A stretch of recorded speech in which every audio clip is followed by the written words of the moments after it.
when you're listening to a pastor or a preacher or an author and they're exceedingly confident in their own view of the end times, and they're like, this is the only way, this is the way it's going to happen, period. Stop listening to them, because Jesus has already told us. Don't try to predict it. Just know it's coming and live in a constant state of readiness. So what does that mean? How do we get ready? And he told the early Christians how to be ready when the temple is destroyed. He said, flee. And they did. So what do we need to do? He goes on to tell 4 parables, and that's chapter 25. And when you combine that with all the other things he said about his second coming, it gives us 4 things we need to do to get ready. And I'm running long, so I need to go fast. Number 1, he says, be sure that you're his. That's the most important thing. Be sure you're his before he returns. Matthew 22, he tells the story of the wedding feast and this father, this king, who goes to these great lengths to bring in as many people as possible to his son's wedding, which to me, you interpret that to say God is not trying to keep people out of heaven. He's trying to get as many as possible in. But there's this chilling detail in that story where there's a guy at the wedding feast and he's not wearing the proper clothing, and the king says, throw him out. And that and several other things Jesus said indicate that on the day of judgment, on the day of Christ's return, there will be people who on that day find out, oh, I never was really part of the family. I thought I was, but I'm not. And if that scares you, and it should, how do we know whether we're in or not? Well, here's a good indication. Here's a good criteria. Matthew 7:23, Jesus said, not everyone who says to me, Lord, Lord, will enter the kingdom of heaven, but only the one who does the will of my Father who is in heaven. Many will say to me on that day, Lord, Lord, did we not prophesy in your name, and in your name drive out demons, and in your name perform many miracles? Then I will tell them plainly, I never knew you. Away from me, you evildoers. The people who will think they're in the family, who think they're in the party, and who will be thrown out are the ones who come to Jesus with a resume. They'll say, look at all the things I did. Look, I was baptized on this day. I've been a part of this church this long. My granddaddy was part of that church. He helped build that church, and I taught Sunday school, and I gave, and I served, and Jesus is going to say, I never knew you. So if I ask you today to give me your testimony, and you give me a religious resume, I'm going to ask, yes, but when did you meet Jesus? Is your testimony a religious resume, or is it a rescue story? If instead you say to me, I once was lost, and this is what it was like for me to be lost, and then Jesus came into my life, and this is the difference he's made in my life ever since then. This is how I met him. This is the change he made in me. These are the things he's been doing ever since. That's a rescue story. That's how you know you're saved. Is your testimony a religious resume, or is it a rescue story? Number 2, do your job. You want to be ready. You want to have done the things that God told you to do. The 4 parables Jesus told in Matthew chapter 25 are all about servants being called to do a job, about a servant who's called, for instance, to feed his master's other servants while the master's gone. But instead, he gets drunk, he beats his fellow servants, he lives high on the hog like he's the big man. The master comes home, finds him derelict in duty, and throws him out. In the second one, 10 young girls are given the supreme honor of being bridesmaids. Their one job is to escort the bridegroom to the tent of his bride. But it happens at night. They didn't know they had to have oil for their lamps, and 5 of them get shut out. In the third one, 3 servants are given a huge stack of money by their master and said, invest this while I'm gone. 3 of them do well. They expand their master's kingdom. But the third one says, I'm not going to take any risks. I'm not sticking my neck out, and buries his assignment in the ground, and he is fired. In the last one, the sheep and the goats are separated, and the difference between the two is one group helped the hurting and the lost and the least of the master's children, and the other ignored them. You had one job and you didn't do it. Ephesians 2:10, my favorite scripture, says that we all are God's workmanship, created in Christ Jesus for good works. That means all of us have a job to do that God created us to do, that God gifted us and crafted us to do.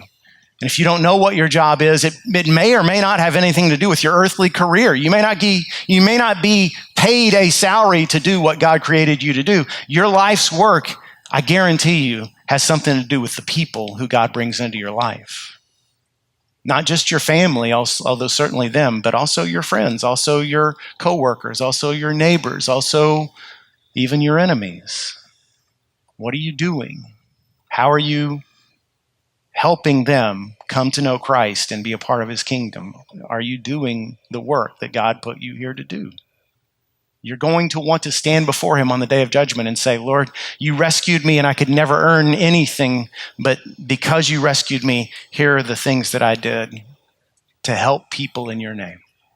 Number 3, be compassionate. Related to that first one, in that parable, that last parable, the sheep and the goats, a lot of people misinterpret that to mean that we earn our salvation by being kind to the least of God's children, but that's not true. We can't earn anything. What it is saying is that the defining characteristic of people who are saved is that they're compassionate, that they care about the least of God's children. And caring doesn't just mean emotionally, but physically, but doing something for them. In our church, we have people. I can tell you stories of people who visit prisons, people who work with foster kids, people who adopt, people who mentor kids in our local schools, people who feed the homeless, folks who show up at the house of someone who's got dementia and sit with them so their loved one, their caregiver, can go have a few moments of peace, and 1,000 other things that our people do officially and unofficially just to help those who can't help themselves. And they're not super Christians. They're normal people, because that's what all redeemed believers are supposed to do. And we all have excuses why we don't do those things. Oh, well, I might get taken advantage of. Yeah, you probably will. I have. But it's worth the risk. And the longer you do it, the more you get the wisdom of the Lord to not be deceived. And others say, well, I tithe and I support other charities. I'm glad you do. Please keep that up, but you need the experience of getting your own hands dirty and helping others. And others say, well, I'm just not an empathetic person by nature. I'd rather kick someone in the rear than pat them on the back. Well, that's not something to brag about. I'm glad that God's given us people who are bold, and I hope you keep that boldness, but that needs to be combined with humility and compassion. And still others would say, my plate's already full. I've heard some Christians who otherwise are good people say, my focus is really my family, and you should love your family first. But don't use that as a crutch. Don't use that as an excuse. Jesus was running an entire universe when he decided to come and rescue you. He wasn't too busy. Since heaven is real, and we have just one chance, and that's right now, to help those who are hurting, now's the time. I don't believe there's going to be tears in heaven, but I do believe there will be regret, because I think there are a lot of us who are going to get there by God's own grace, and we're going to be thankful to be there, and then we're going to say, man, I pretty much blew 70, 80 years on earth when I could have been helping the hurting and reaching the lost, and there's no lost and there's no hurting here in heaven. I missed my chance. So now's the time. There's a last thing that shows what it means to be ready, and that is to live with urgency.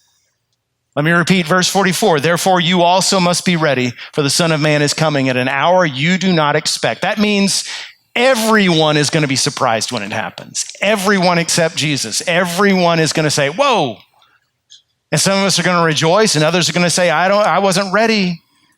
But that means that all of us need to live as if every day could be the day, as if this day could be our last. And if this was your last day, what would you do differently? In seminary, I worked for a landscaper for about a year. And it was hard work. And every day we'd get off at 5. And one time it was on a Friday. We worked all day in this rich person's yard. We'd been there all week. And at the end of the day, I had plans to take Carrie out on a date. And usually for a date for us, because we had no money, usually it meant that we would go share a meal somewhere and then we'd go to a dollar theater. Remember dollar theaters? Anybody ever go to those? So yeah, you'd watch a movie that was already out on VHS, but at least you were sitting in a theater and you were eating cheap popcorn. Anyway. But tonight it was going to be, we're going to Olive Garden, man. We're going to shoot the moon. And then we're going to go to a movie that nobody's seen yet. This is a real date.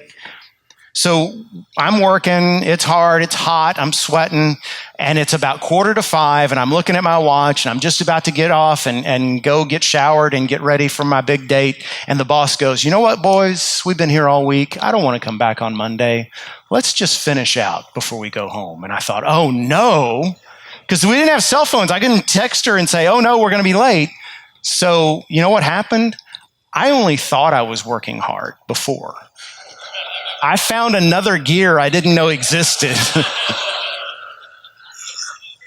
And we finished, and somehow we made it to the movies and to Olive Garden, and not in that order. And it was, but what that tells me is there's an urgency that a lot of us don't know we have in us because we don't think about Christ's return. So now's the time. We're talking about it right now. Let me ask you the question. If Jesus somehow gave you a message, tomorrow, this time tomorrow is the end, what would you do? What conversations would you have? What people would you reach out to? What prayers would you pray?